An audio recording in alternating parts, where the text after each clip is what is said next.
எல்லாருக்கும் ஒரு நல்ல மாலை வணக்கம். படம் பார்த்துருப்பீங்க, உங்கள் எல்லாருக்கும் பிடிச்சிருக்குன்னு நம்புகிறேன். ஏன்னா இந்த படம் வந்து நாங்கள் பார்த்தபோது அதே ஃபீலிங் தான், எங்களுக்கு ரொம்ப பிடிச்சிருந்தது. அவர் எஸ்கே ப்ரோ சொன்ன மாதிரி எஸ்கே ப்ரொடக்ஷன்ஸில் வந்து ஒரு நம்ம இது பண்ணுறோம் அப்படின்னும் போது ஒரு நல்ல பிளாட்ஃபார்மாக நிறைய டேலண்ட்ஸை ஷோகேஸ் பண்ணுன்றது எப்போவுமே எங்களோட ஐடியாவாக இருந்தது. இந்த படம் பார்த்த உடனே இந்த படம் பண்ணனா வேறு எந்த படம் பண்ண போகிறோம் அப்படின்ற மாதிரி நாங்கள் பேசிகிட்டு இருந்தோம். அண்ட் இந்த படம் வந்து இப்போ நம்ம இன்டர்நெட்டோ மொபைல்ஸோ இல்லாத ஒரு காலகட்டத்தில் எப்படி இருந்தாங்க, எவ்வளோ நிதானமாக இருந்தது வாழ்க்கைன்றதை வந்து ரொம்ப அழகாக பண்ணியிருந்தாங்க. இப்போ எல்லாருமே வந்து ரொம்ப வேகமாக ரொம்ப ஃபாஸ்ட் பேஸ்ட் லைஃப் வாழ்ந்துகிட்டு இருக்கோம். ஸோ இது வந்து நம்மளுக்கு பார்க்கும் போதே இப்படி இருந்திருக்கோம்ல, எவ்வளோ நல்லா இருந்திருக்கு அப்படின்ற ஒரு ஃபீலிங் வந்தது. ஸோ இது இன்னும் வைடர் ஆடியன்ஸ்க்கு காமிச்சு எல்லாருக்கும் அது பிடிக்குன்ற நம்பிக்கையில் தான் இந்த படத்தை ப்ரெசென்ட் பண்ணலாம் அப்படின்ற ஒரு இது. அண்ட் இந்த படம் பீரியடில் பண்ணதுனால அவர் கமலஹாசன் சார் வந்து பேசும்போது சொல்லுவார் அது என்னெல்லாம் அவங்க எப்படி கஷ்டப்பட்டு பண்ணாங்க அப்படின்னு. ஸோ இதில் ஒர்க் பண்ண எல்லாருக்குமே வந்து ஒரு பெரிய thanks. Being the DOP department, art direction, costume and அந்த 5 லிட்டில் சூப்பர் ஸ்டார்ஸ், அவங்க பெர்ஃபார்மன்ஸ்லாம் எனக்கு ரொம்ப பிடிச்சிருந்துச்சு. அந்த கிணத்துக்குள்ளே பேசுகிற சீன் எனக்கு ரொம்ப பிடிக்கும். எனக்கு கரெக்டாக அப்போ அழகாக வந்து ஒரு இன்னொருத்தவங்க சைக்கிள் ஓட்டிகிட்டு போவாங்க, அது எனக்கு ரொம்ப பிடிச்ச சீன் வேறு. அவங்களோட பெர்ஃபார்மன்ஸ் எல்லாமே எங்களுக்கு ரொம்ப பிடிச்சிருந்தது. And again the entire McLights team, அவங்களுக்கும் ரொம்ப thanks for being part of those film. And இவர் காளி வெங்கட் சார், நாங்கள் வந்து டான் ஷூட்டிங் ஸ்பாட்லலாம் நல்லா ஜாலியாக சிரித்து பேசிக்கிட்டு விளையாடிட்டு இருப்போம். ஸோ அவர் வந்து நீங்கள் பார்த்துருப்பீங்க, எங்களுக்கு ரொம்ப அகெயின் ஒரு பயங்கரம். நாங்கள் சொல்கிறதுக்கு இல்லை, பட் அவர் அருமையான படங்களும் பண்ணிட்டு வராரு. அண்ட் இந்த படத்தோட பெரிய ஸ்ட்ரென்த்தாக வந்து நிச்சயமாக வந்து ஆப்வியஸாக Kamal Haasan sir and Savitha ma'am, அவங்க 2 பேரும் சேர்ந்து உண்மையிலே இது பின்னாடி நிறைய கஷ்டப்பட்டுருக்காங்க. அண்ட் அது நீங்கள் படம் எனக்கு என்ன ரொம்ப சந்தோஷமாக இருந்துச்சுன்னா, இந்த படத்தை நான் என் பையனோட பார்த்தேன். அவன் அடுத்த நாள் வந்துட்டு எங்கள் பையன் அம்மாவோட பார்த்தேன். எங்கள் அம்மா வந்து படம் பார்த்துட்டு நைட்டு 2லேருந்து 3 மணி வரைக்கும் அவங்களோட சைல்டுஹுட் பேச ஆரம்பிச்சிட்டாங்க. எனக்கு தூக்கமாக வருது, பட் அவங்க பேசிக்கிட்டே இருக்காங்க. நான் அடுத்த நாள் அவருக்கு சொன்னேன், இந்த மாதிரி படம் பார்க்குறவங்க எல்லாருமே நினச்சி பேசிக்கிட்டே இருந்தாங்கன்னா உண்மையிலேயே நீங்கள் செம்மையாக பண்ணியிருக்கீங்க, அதாங்க ரிசல்ட் அப்படின்னு நாங்கள் பேசிகிட்டு இருந்தோம். அண்ட் என் பையனும் வந்து அவரோட பேலன்சிங் வீலெல்லாம் எடுத்துட்டு 2 வாட்டி கீழே விழுந்து அப்புறம் திருப்பி மாட்டிட்டான். ஸோ இந்த மாதிரி வந்து அந்த ரிசல்ட் வந்து நமக்கு பார்க்கும்போது ரொம்ப சந்தோஷமாக இருந்தது. ஐ ஹோப் நீங்கள் அண்ட் ஒன் லாஸ்ட் எங்கள் ஜிப்ரான் சார், இந்த ஃபிலிம் இந்த ஒரு ஹம்பிள் எஃபர்ட்டை அவர் பார்த்து பிடிச்சி அதை ஓன் பண்ணி அவர் பண்ணியிருக்க ஒர்க் வந்து ரொம்ப சூப்பர். ஆக்சுவலாக எஸ்கே ப்ரோ வந்து நாங்கள் பேசும்போது ஆக்சுவலாக அந்த வீடியோவில் சொல்லிட்டார், அதை நான் சொல்லலான்னு இருந்து அவர் சொல்லிட்டாரு. அந்த ரிவர் கிராஸ் பண்ணும்போது இருக்க மியூசிக் வந்து நாங்கள் ரொம்ப சூப்பராக இருந்தது. So thank you for giving your amazing work for this film. And ஃபைனலாக இங்கே நாங்கள் ப்ரொடக்ஷன்ஸில் பண்ணுற படத்துக்கு வந்து நீங்கள் being from Kanaa to our last film Don வரைக்கும் எங்களுக்கு நீங்கள் ரொம்ப பெரிய சப்போர்ட்டாக இருந்திருக்கீங்க.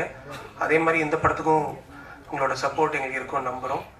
அண்ட் இது எவ்வளோக்கு எவ்வளோ ஆடியன்ஸ் உள்ளே வர வைக்க முடியுன்றது உங்கள் கையில் இருக்குது. ஸோ உங்களோட சப்போர்ட் நாங்கள் பெருசாக எதிர்பார்க்குறோம். And thank you all again. எல்லாருக்கும் வணக்கம். நான் எப்பயுமே சொல்கிற மாதிரி இல்லை, இந்த படம் உண்மையிலேயே எனக்கு ரொம்ப முக்கியமான படம். நீங்கள் பார்த்துருப்பீங்க, இந்த படம் நிறையா கொடுத்துச்சு. அதுக்கு முன்னாடி ஒரு நன்றியை சொல்லிடுறேன், எல்லாம் ஒரு ஃப்ளோவில் மறந்துடுவோம். எஸ்கே ப்ரொடக்ஷனுக்கும் சிவகார்த்திகேயன் பிரதருக்கும் ரொம்ப நன்றி.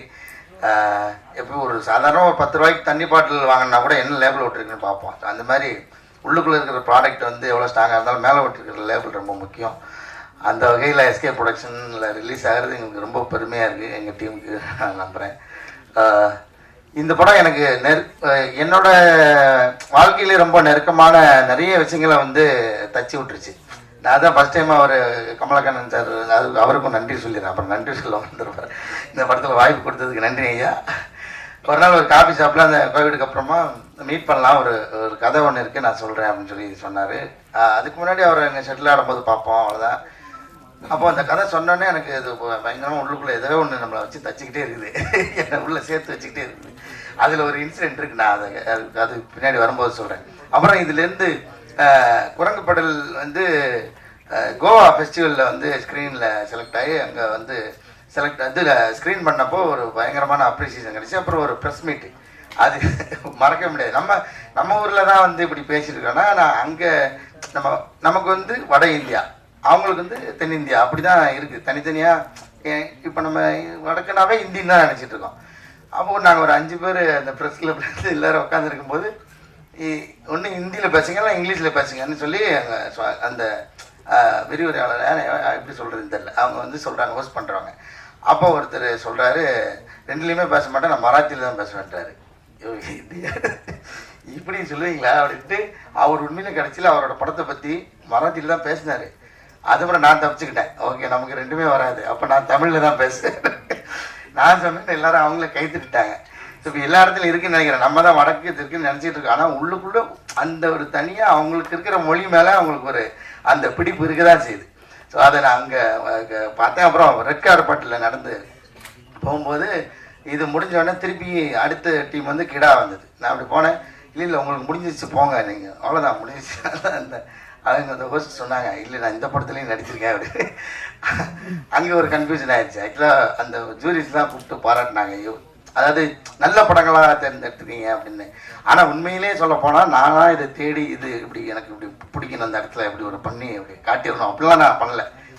யதார்த்தமாக அவங்க என்னை கூப்பிட்டு எனக்கு ஒரு வாய்ப்பு கொடுத்தாங்க. நான் இந்த இடத்துல வெங்கட்டு நன்றி சொல்லிக்கிறேன், கிடா டைரக்டருக்கும். அது மறக்க முடியாத மொமெண்ட்ஸ். அப்புறம் இதுக்குள்ளே இந்த படத்துக்குள்ளே நிறைய இடம் வந்து என்னையும் எங்கள் அப்பாவையும் வந்து கோர்த்துச்சு. எங்கள் அப்பா வந்து ஒரு கொத்தனார். அவர் வந்து அவரோட சம்பளத்தில் கொஞ்சம் கொஞ்சமாக மிச்சம் வச்சு ஒரு பழைய சைக்கிள் வாங்கி தான் ரெடி பண்ணார். இந்த படத்தில் இருக்கிற மாதிரியே ஒரு சைக்கிள் கடையில் ரொம்ப நாளாக ரிப்பேர் பார்க்காம கிடந்து போன ஒரு சைக்கிளை 150 ரூபா நினைக்கிறாரு. அந்த காசுக்கு வாங்கி தான் அதை ரெடி பண்ணி அப்போ ஒரு 50 ரூபா என்னமா செலவாச்சு. அதை ரெடி பண்ணி அதில் தான் நாங்கள் சைக்கிள் கற்றுக்கிட்டோம். அதுக்கு முன்னாடி வாடகை சைக்கிள், அதுக்கப்புறம் தான் வாடகை சைக்கிள் எடுத்தோம். வாடகை சைக்கிள் ஓட்ட தெரியலன்னா கொடுக்க மாட்டாங்க, எனக்கு கீழே போட்டு உடச்சிரோன்ட்டு. இந்த சைக்கிளில் பழகிட்டு அதுக்கப்புறம் வாடகை சைக்கிள் எடுத்துலாம் ஓட்டினோம். அது எல்லாமே நிறைய அனுபவம் வந்து எங்களுக்குள்ள இந்த கதைக்குள்ளே என்னை வந்து கோர்த்து தைச்சிச்சு. அதில் இன்னும் மறக்க முடியாத ஒன்று வந்து நான் வந்து நீங்கள் பார்த்துருப்பீங்க, அந்த சீன் சொல்லாமான்னு தெரியல. ஓகே சொல்கிறேன். அந்த பையனை அக்கா வீட்டிலேருந்து கூப்பிட்டு வரும்போது, அந்த பொண்ணு வீட்டிலேருந்து அந்த பையனை வந்து கூப்பிட்டு வரும்போது ஒரு குச்சியை அப்படி உடைச்சிட்டு அடித்து தரத்துற மாதிரி ஒன்று இருக்கும். இது வந்து எனக்கு நடந்தது. அப்போ ஸ்கூலுக்கு போகிறதுக்கு காசு கொடுக்கறதா தான், டெய்லி ஸ்கூலுக்கு போகிறதுக்கு 10 காசு கொடுப்பாங்க எங்கள் வீட்டில். அதுக்கு ஏதாவது வாங்கிக்கிறதுக்கு அந்த மாதிரி நானும் எங்கள் அண்ணா, ஏன்னா எனக்கு அப்போ நான் 1வது 2வது படிக்கிறேன். அப்போ எனக்கு வந்து தனியாக ஸ்கூலுக்கு போக முடியாது. ஏன்னா எங்கள் ஊர்லேருந்து குளங்கோட்டைன்னு ஒரு இன்னொரு ஊருக்கு போனோம் ஸ்கூலுக்கு. எங்கள் ஊரில் ஸ்கூல் கிடையாது. அப்போ நடந்து போன ஒரு கம்மா எல்லாம் கிராஸ் பண்ணி கம்மாக்கரை ஓரமெல்லாம் போனேன். தனியாக போகிறதுக்கு பயமாக இருக்குன்ட்டு இப்போ எங்கள் அண்ணனோட துணையோடு தான் வந்து அந்த ஸ்கூலுக்கு போய் ஆகணும். இது வந்து வேறு வழியே இல்லை. இப்போ என்னென்னா அன்றைக்கி வந்து எங்கள் அப்பா வந்து காசு கொடுக்கல, இல்லை சில்லறை இல்லை, இப்போ இன்றைக்கி ஒரு நாளைக்கு போங்க, நாளைக்கு பார்த்துக்கலான்ட்டார். இப்போது இவர் வந்து நீ போய் அந்த 2 10 காசையும் வாங்கிட்டு வந்தோம், அவனை கூட்டிகிட்டு போவேன், இல்லை விட்டுட்டு போயிடுவான்ட்டார். சரி ஒரு வழியில் திருப்பி போய் எங்கள் அப்பாட்ட இந்த மாதிரி சொல்லிட்டாண்ணே, நீ அந்த 10 காசு 2 பேரும் கொடுத்தா தான் நாங்கள் போவோம் அப்படின்னு. அவர் சொன்ன மாதிரி நான் சொன்னோன்னே அங்கேருந்து அந்த துண்டு, அந்த போட்டிருக்கிற துண்டு, அவர் எப்பயுமே துண்டு போட்டுப்பார் எங்கள் அப்பா. ஸோ அந்த துண்டை எடுத்துக்கிட்டு விரட்டினார். அப்படியே விரட்டும் போதே ஒரு கிட்டத்தட்ட ஒரு 3 கிலோமீட்டர் இருப்பாங்க. அங்கே பிடிச்ச ஓட்டம் ஸ்கூல் கேட்டு வரைக்கும் திரும்பி பார்க்காம ஓடினான். அப்போ ஒரு வந்து அந்த ஓட்டத்துக்கு காரணம் வந்து பின்னாடி ஒரு துத்தி செடின்னு ஒரு செடி இருக்கும். அந்த செடியை உடைச்சி அந்த குச்சி எடுத்துகிட்டு விரட்டினார் பாருங்க. அதில் அடித்த பயங்கரமாக வலிக்கும். ஆனால் அவர் அடிக்கல, எடுத்து உடைச்ச உடனே பிடிச்ச ஓட்டம் தான். 3 கிலோமீட்டர் தாண்டி ஸ்கூல் கேட்டில் போய் தான் நின்னான். அந்த மாதிரி நிறைய விஷயங்கள் வந்து இந்த படம் வந்து என்னை தச்சு வச்சிருச்சு உள்ள.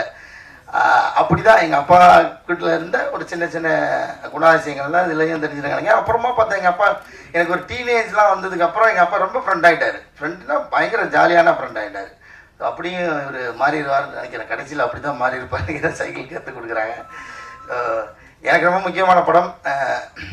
ஒரு கோரிக்கையாகவே நான் வைக்கிறேன், இந்த படத்தை நீங்கள் எல்லாருக்கும் கொண்டு போய் சேருங்க அப்படின்னு. சேர்த்துருவீங்க, அது உங்கள் கடமையாக எடுத்துக்குவீங்கன்னு நம்புகிறேன். ரொம்ப நன்றி, தேங்க்யூ ஸோ மச் எல்லாருக்கும். தேங்க்ஸ் சொல்லணும். ஏன்னா அவர் இல்லைன்னா இந்த ப்ராஜெக்டில் நான் இல்லை. ஏன்னா அவர் திடீர்னு கால் பண்ணிவிட்டு என் ஃப்ரெண்டு ஒருத்தர் ஒரு படம் பண்ணியிருக்காரு, நீங்கள் பாருங்க அப்படின்னாரு. இல்லைங்க நான் கொஞ்சம் பிஸியாக இருக்கேன், என்ன படம் மியூசிக் இல்லை அதான் கிடையாது, நீங்கள் சும்மா பாருங்க அப்படின்னு தான் சொன்னார், வேறு எதுவுமே சொல்லலை. சரி ஓகே, நான் படம் பார்த்த உடனே பயங்கரமாக ரொம்ப கனெக்ட் ஆகிடுச்சு. அதான் நிறைய பேர் சொன்ன மாதிரி நம்ம ஒரு மீசை முளைக்கிறதுக்கு முன்னாடி நம்ம பெரிய பையன் ஆகிட்டோம் அப்படின்னு சொல்கிற ஒரு விஷயம் வந்து சைக்கிள் ஓட்டுறது. ஸோ அது அந்த கனெக்டிவிட்டினால தான் டக்குன்னு நான் பேச ஆரம்பிச்சு. அப்புறம் பிரம்மா கிட்ட ரொம்ப நேரம் நான் பேசிகிட்டே இருக்கேன், இல்லைங்க படத்தில் இது நல்லா இருக்குது அது நல்லா இருக்குது அப்படின்னு. அப்புறம் அவர் சைலண்ட்டாகவே இருந்தார். அப்புறம் அவர்கிட்ட கேட்டேன், நீங்கள் படம் பார்த்துட்டீங்களா அப்படின்னு. அவர் இந்த படம் பார்க்கலன்னாரு. ஸோ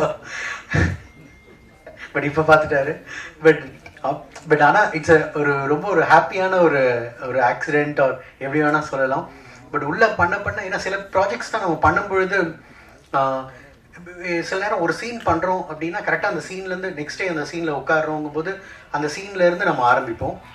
பட் குரங்குப்பேட்டில் நான் நிறைய தடவை மாட்டிக்கிட்டது என்னென்னா, ஒவ்வொரு தடவையும் பண்ணும்போது முன்னாடி பண்ண சீனோட மியூசிக் எப்படி இருக்குது அப்படின்னு சொல்லிட்டு ஃப்ளோவில் பார்த்துக்கிட்டே வரும்போது, ஸோ அந்த ஜேர்னி வந்து எனக்கு ஒவ்வொரு தடவை ரிவைண்ட் பண்ணும்பொழுதும் ஸ்டாப் பண்ணவே முடியல. ஸோ இட்ஸ் லைக் அது ஒரு அவட்ட கமலக்கண்ணன் கிட்ட கூட சொல்லிகிட்டே இருந்தேன், இல்லைங்க நான் ரொம்ப என்ஜாய் பண்ணி பண்ணிகிட்ருக்கேன். ஏன்னா வாகேஷோடவுக்கு அப்புறம் இந்த ஒரு ஸ்பேஸ் ஒரு ஒரு வில்லேஜ் பேஸ் சப்ஜெக்டில் சில இன்ஸ்ட்ருமெண்டேஷன் இந்த கைண்ட் ஆஃப் ஒரு ராகம் மியூசிக் இதெல்லாம் பண்ணுறதுக்கான ஒரு ஆப்பர்ச்சுனிட்டி கரெக்டாக அமையலை. இதில் எனக்கு ரொம்ப அழகாக அமைஞ்சுது. அண்ட் அந்த இதுக்கு ஃபஸ்ட்டு நான் இவங்கெல்லாம் இந்த எல்லாத்தோட பர்ஃபார்மன்ஸ், காளிவெங்கட் சார் அப்புறம் எல்லாரோட பர்ஃபார்மன்ஸ் தான் என்னை ப்ராஜெக்ட்குள்ளே இழுத்துச்சு. And I am really glad actually. And cinematography ரொம்ப எனக்கு பிகாஸ் இப்போ ஒருத்தர் சொன்னார், இல்லைங்க ரொம்ப இன்டர்நேஷ்னல் ஸ்டாண்டர்டில் இருக்குது அப்படின்னு. ஸோ அதுக்கு என்ன சொல்கிறது, உங்களோட சப்போர்ட் வேணும். அண்ட் இப்போ ரீசெண்ட்லி போஸ்டர் வரும்போது எங்கள் அம்மா பார்த்துட்டு என்ன படம் வந்து படம் வருது அப்படின்னோடனே ஃபஸ்ட்டு குரங்குப்படலாம், ஓ சிவகார்த்திகேயன் அப்படின்னாங்க.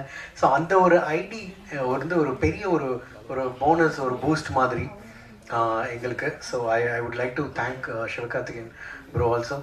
அண்ட் இன்னொன்று என்ன ஒரு படம் வந்து பட்ஜெட் அது டீம் எல்லாத்தையுமே தாண்டி படம் நல்லா இருந்துச்சு அப்படின்னா பத்திரிகையாளர்கள் உங்கள் எல்லாருக்குமே பிடிச்சதுன்னா அதை வந்து பீப்புள் கிட்ட கொண்டு போய் கரெக்டாக சேர்த்து நிறையா படம்க்கு நடந்திருக்கு.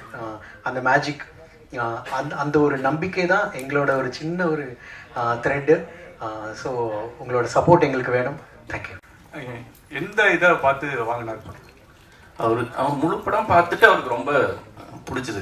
மொமெண்ட்டுன்னு எப்படி சொல்கிறது, எல்லாத்துக்கும் பிடிச்ச மாதிரி பிடிச்சது. நிறையா விஷயங்கள் வந்து இதில் இன்னைக்கு எல்லார்கிட்டையும் பேசுனது தான் வந்து எங்கிட்டையும் பேசினார். அவருக்கு ரொம்ப பிடிச்சிருந்தது. ஒவ்வொருத்தரோட நடிப்பும் இமோஷன்ஸும் மியூசிக்கும் அது வந்து ரொம்ப அவருக்கு கனெக்டடாக இருந்தது. அதுதான் காரணம். எஸ்கே ப்ரொடக்ஷன் உள்ளே வந்த பிறகு உங்கள் பணநிலை மனநிலை எப்படி மாறினதா, எப்படி இருந்தது? மனநிலை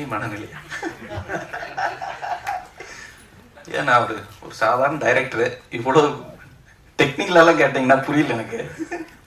மனநிலையாக சந்தோஷமாக இருக்குதுங்க. ஒரு படத்தை எடுக்கிறோம், அந்த படம் வந்து பரவாயில்ல போய் எல்லாத்துக்கும் பார்த்துருவாங்க. ஏன்னா பெரிய சிக்கல் என்னென்னா, இப்போ மதுபான கடையில் என்னோட அனுபவம், படம் நல்லா இருக்குது ஆனால் எங்கே போய் பார்க்குறதுன்னு தெரியலன்னு கேட்டுருந்தாங்க. இந்த படத்தை பார்த்துருவாங்க, அப்புறம் நல்லா இருக்கு நல்லா இல்லைங்கிறது அவங்க சொல்லலாம். பார்க்காமையே யார் பாராட்டினாலும் அது வருத்தமாக தான் இருக்குது, திட்டினாலும் வருத்தமாக தான் இருக்குது. அதனால் இந்த தடவை எல்லாரும் பார்த்துருவாங்க. அதனால் அந்த வகையில் மகிழ்ச்சியாக தான் இருக்கிறேன். எல்லாரும் பார்த்துட்டா பணநிலை நல்லா இருங்கய்யா. சார் டேரக்டர் சார், அதே மாதிரி இப்போ உள்ள பசங்களாம் இங்கே யாரோ பேசுகிறப்ப சொன்னாங்க, இந்த சைடில் 2 வீல் வச்ச சைக்கிளில் போகிற பசங்களாக இருக்காங்க. குரங்கு படம்ங்கிற டைட்டில் இப்போ நம்மளை மாதிரி ஒரு 35-40 வயசுக்கு மேலே உள்ளவங்களுக்கு நல்லாவே பிடிக்கும். எனக்கு படம் ரொம்ப பிடிச்சிருந்தது. நம்ம பசங்க இந்த படத்தை பார்க்கறது எந்த அளவுக்கு இருக்கும், இப்போ நம்ம தான் கூட்டு போக போகிறோம், அது வேற விஷயம். ஆனால் வேற ஏதாவது டைட்டில் இருந்தால் இன்னும் அவங்கள ரீச் பண்ணியிருக்குமே அப்படிங்கிறது கேள்வி. ஐயா, இது வந்து நம்மெல்லாம் நம்ம பசங்கிட்ட சொல்கிறதுக்காகவே எடுக்கப்பட்ட படம் தான். நான் எப்படி சைக்கிள் ஓட்டினேன்னு இப்போ நமக்கு என்னென்னா, நம்ம பசங்களுக்கு எது சொன்னாலும் அவங்களுக்கு புரியவே மாட்டேங்குது. அது வந்து நான் இந்த ப்ரொடக்ஷன்லேயே ஷூட்டிங்லேயே பார்த்தேன். இப்போ படத்துலேயே ரொம்ப கஷ்டமாக இருந்த விஷயம் வந்து எல்லாம் கேட்பாங்க எவ்வளோ கஷ்டப்பட்டீங்கன்னு. இந்த 5 பேருக்கு அந்த காலகட்டத்தை புரிய வைக்கிறது எனக்கு ரொம்ப கஷ்டமாக இருந்தது. அதுக்கு நான் ஒரு டூல் கிரியேட் பண்ணி கொடுத்துருக்கேன். இப்போ நீங்கள் வந்து நாங்கள்லாம் எப்படி வாழ்ந்தோம் தெரியுமா, நாங்கள் எப்படி கஷ்டப்பட்டோம் தெரியுமான்னு சும்மா வாயில் சொல்லாமல் இந்த படத்தை காமிச்சிங்கன்னு வச்சுங்க, ஓஹோ நல்ல வேலை அந்த வருஷம் அப்போல்லாம் நம்ம இல்லை அப்படின்னு அவங்க நினச்சிப்பாங்க. நம்மளை வந்து சந்தோஷமா பார்ப்பாங்க, பரவாயில்ல இதெல்லாம் தாண்டி வந்து நம்மளை இவ்வளோ நல்லா வச்சிருக்கிறாங்கன்றது. கண்டிப்பாக. அதே மாதிரி நம்ம ராசியாகப்பன் அவர் வந்து 2-3 படங்கள் டைரக்ட் பண்ணியிருக்காரு. அதை விட இந்த கதை இந்த படம் வெற்றி பெற்று இருக்குது. என்ன கேட்டால் நான் சொல்லுவேன், அவர்கிட்டயே சொல்லிட்டாரு. ஆனால் அவர் மேடையில் பேசுகிறப்போ, என் பையன் இப்போ நியூயார்க்கில் இருக்கான், ஆனால் நான் இன்னமும் வறுமையில் இருக்கேன் அப்படின்னாரு. இப்போ சிவகார்த்திகேயன் படத்துக்குள்ளார வந்திருக்கிறாரு. 5000 அப்போவே ஆனந்த விடலில் வாங்கினதா சொன்னார். நீங்கள் இன்னும் சன்மானங்கள் இதெல்லாம் என்ன? ஏன்னா சிவகார்த்திகேயன் வேற இப்போ வந்திருக்கிறாரு இல்லையா? ஐயா அவரு சைக்கிள் வாங்கி கொடுக்கறப்ப வறுமையில இருந்தாருங்க, இப்போ வறுமையில வருமானு சொன்னாரு. அவர் அமெரிக்கால பையனை வச்சுட்டு அவர் எடுத்து கொடுக்குறேன். ஓகே.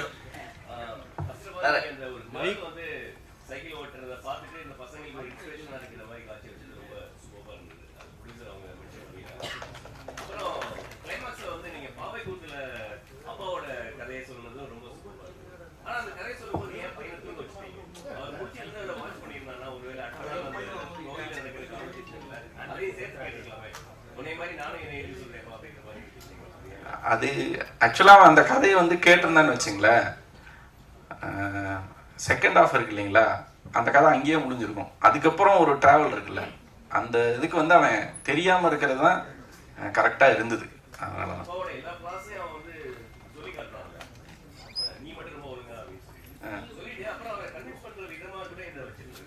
இல்ல அவனுக்கு ஏன் அவர் சைக்கிள் ஓட்டல, அவருக்கு அதுல பயம் இருக்கிறது தெரிஞ்சிருச்சுன்னா அப்புறம் அவர்கிட்ட நீ ஒழுங்கானு கேட்கறதுக்கான நியாயமே இல்லாம போயிருது இல்லைங்களா?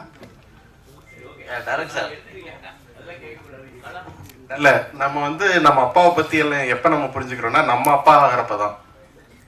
ஸோ வந்து அதனாலதான் கிளைமேக்ஸ்ல வந்து பையன் தூங்கிட்டு இருக்கிறப்ப அவர் சைக்கிள் வாங்கிட்டு இருக்காரு.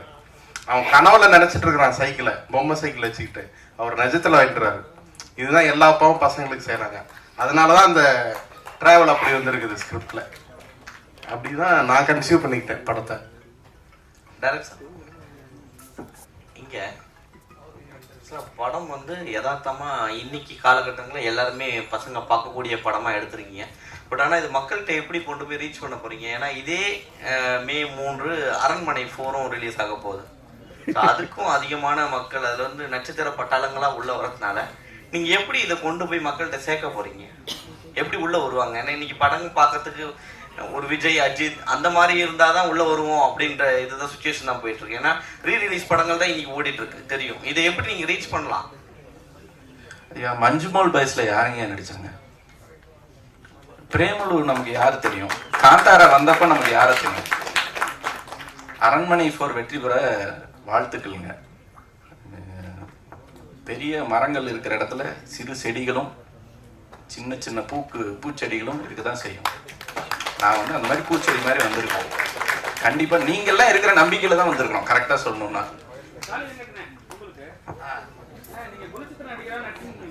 ஆமா நன்றி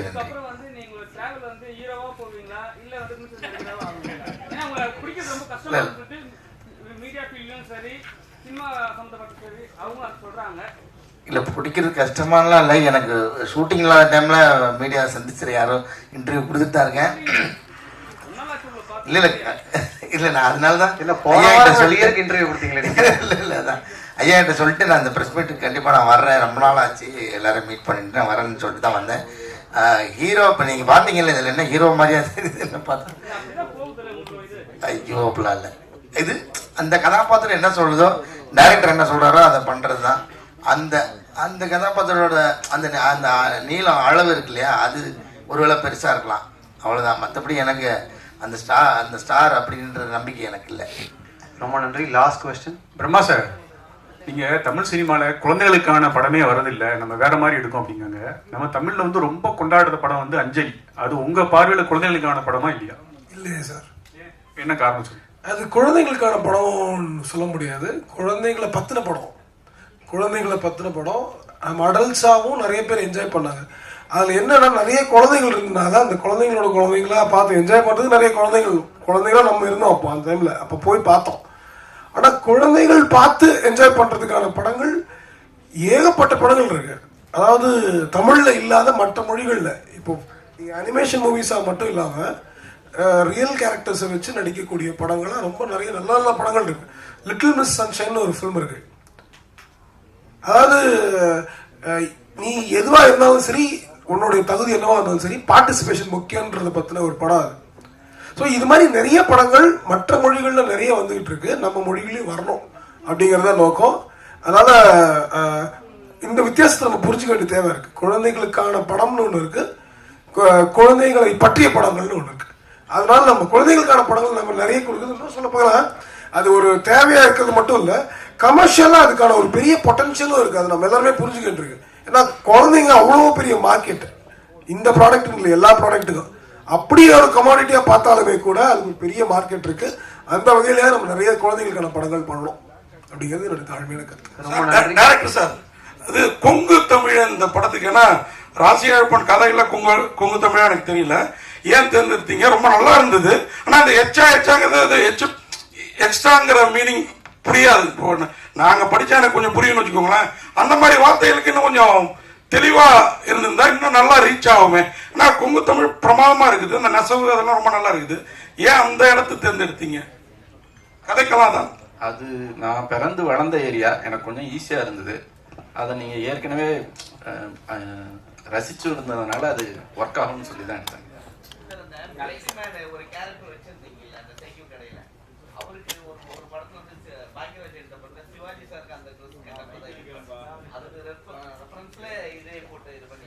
இல்ல, பொதுவாகவே நான் அது ஒரு ரெஃபரன்ஸ் மட்டும் இல்ல, பாக்யராஜ் சார் படத்துல வந்ததே ரெஃபரன்ஸ் தான். ரியலிஸ்டிக்கா நம்ம ஊர்களில் எல்லாரும் பெரும்பான்மையானவர்கள் மிலிட்ரியிலேருந்து வந்தவங்க நிறைய கிராமங்களில் வந்து சைக்கிள் கடை வச்சுருந்தாங்க. அதுக்கு காரணம் என்னன்னா, அந்த காலகட்டத்துக்கான தொழில்நுட்பம் இருக்கு இல்லையா, அதுக்கான டெக்னாலஜியை மிலிட்ரியில் இருந்தவங்களுக்கு அவங்களுக்கு ப்ராக்டிஸ் கொடுத்தாங்க. அமெரிக்கன் ஆர்மியிலேருந்து நம்ம இந்தியன் ஆர்மி வரைக்கும் மிலிட்ரியில் இருந்தவங்களுக்கு சைக்கிளை ரிப்பேர் பண்ணுறதுக்கு, சைக்கிளை கனெக்ட் பண்ணுறதுக்கு, லாக் பண்ணுறதுக்கு, அவசரத்துக்கு யூஸ் பண்ணுறதுக்கான ட்ரைனிங்கை வந்து சுதந்திரத்துக்கு முன்னாடி டைம்லேருந்து கொடுத்தாங்க.